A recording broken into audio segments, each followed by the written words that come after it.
we're back here again to work on that public assistance side.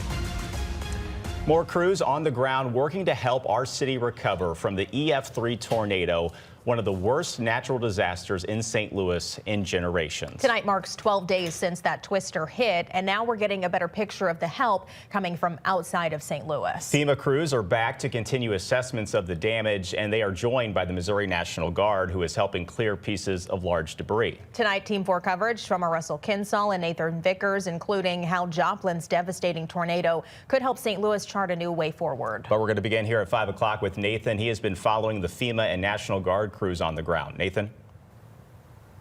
That's right, and you can see where the debris is really piling up here around St. Louis as some of that cleanup starts to happen. Now, FEMA was already here last week looking at some of the private damage. Now they're looking at some of the damage to parks, recreation centers, police stations, those public buildings impacted by this storm. And the National Guard is here in town too, and for many residents, that's a sign that more government help may be coming. For people like Markeisha Perry, this is my roof. Progress feels slow in neighborhoods like hers. We literally need help here. We need help like bad. It's sad. It's very sadful. It's sad. That's why she and her neighbors were glad to see the National Guard setting up down the block at one of 4 sites where they'll be collecting storm debris in the coming weeks. It's important because who else gonna do it to help our community and allow them to help St. Louis? It gives me a little bit of relief. Just to know that it seems like, I guess, like some type of consideration is being debated.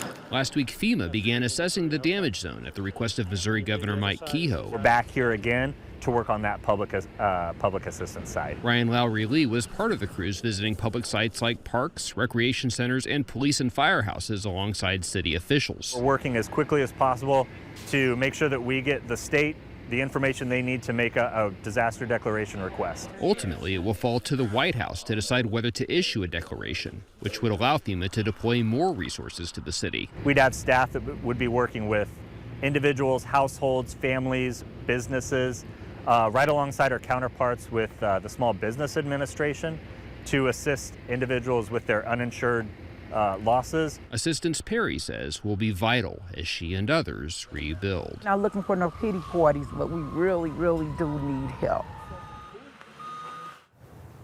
And FEMA says until a disaster declaration is made, people who are impacted by the tornado should continue to make repairs, file insurance claims, and document every step of the process as much as you can document as possible until that disaster declaration is declared.